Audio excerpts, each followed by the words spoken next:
আসসালামু আলাইকুম, স্বাগতম। আমি শাওন আহমেদ। দৈনন্দিন জীবনে শত ব্যস্ততা থাকা সত্ত্বেও সময় অপচয় করার মতো সময় আমাদের সবারই থাকে। কেউ কেউ তো আবার পুরো দিনটাই অতিবাহিত করে দেয় আরে মুশারফত কেউ কেউ তো আবার পুরো দিনটাই অতিবাহিত করে দেয় সময় অপচয় করতে করতে। আর এই সময় অপচয় করার ক্ষেত্রে মুখ্য ভূমিকা পালন করে স্মার্টফোন। বর্তমান সময়ের প্রেক্ষাপট বিবেচনায় বলা যায়, এখন প্রায় এমন কোনো মানুষ নেই যার হাতে স্মার্টফোন নেই। আর এতটাই দক্ষভাবে এই স্মার্টফোন আমাদেরকে সময় অপচয় করতে সাহায্য করে, কখন যে সকালের আলো বিকেলের রঙে, বিকেল রাতের আধারে এবং রাত ভোরে পরিণত হয় তা আমরা টেরই পাই না।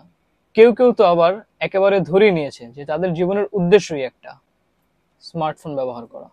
এরকম মানুষ কিভাবে জীবনযাপন করে তা সহজেই কল্পনা করা যায়। যেমন দেরি করে ঘুম থেকে ওঠা, 10 ঘন্টা ঘুমানোর পরেও ক্লান্ত অনুভব করা। এরকম মানুষের দিন শুরু হয় মোবাইল টেপার মাধ্যমে। সকালের খাবার তো সচরাচর এরা করেই না, যদিও সকালের খাবারটা দুপুরে খায়, কিন্তু তাও ফোন দেখতে দেখতে। কিন্তু এই ফোন ব্যবহার করতে করতে একটা সময় পর ফোনের চার্জ শেষ হয়ে যায়, আর তখনই শুরু হয় আসল মজা। ফোনটা যতক্ষণ চার্জে থাকবে এরা তখন চিন্তা করে জীবন নিয়ে। কি করতেছি লাইফে, এভাবে চলতে থাকলে তো আর হবে না। এই ফোন তো জীবনটাকে ধ্বংস করে দিচ্ছে। না, জীবন শেষ। তারপর আবার ক্লান্ত অনুভব করা এবং অসময়ে একটা ঘুম। এরপর যখন ঘুম ভাঙার পর ফোনটা ফুল চার্জ হয়ে যায়, তখন আবার ফোন ব্যবহার করতে করতে রাত 2টা-3টায় ঘুমানো, আবার পরের দিন দেরি করে ওঠা, এবং এভাবেই সবকিছু পুনরাবৃত্তি করা। যদি এই কল্পনার অংশটুকু আপনার রিলেটেবল মনে হয়, তাহলে আপনি দয়া করে একটু থামুন। Stop it. Get some help. যদি আপনার জীবন এভাবেই চলতে থাকে, তাহলে অচিরেই আপনাকে এর জন্য চরম মূল্য দিতে হবে। এখন যদি আমাকে প্রশ্ন করেন, তাহলে শাওন তুমি বলে সমাধান কি? আমার কাছে উত্তর একটাই, জানি না। কিন্তু হ্যাঁ, সময়কে কিভাবে অপচয় করলে আপনি লাভবান হতে পারেন আমি আপনাকে সেই সন্ধান দিতে পারি।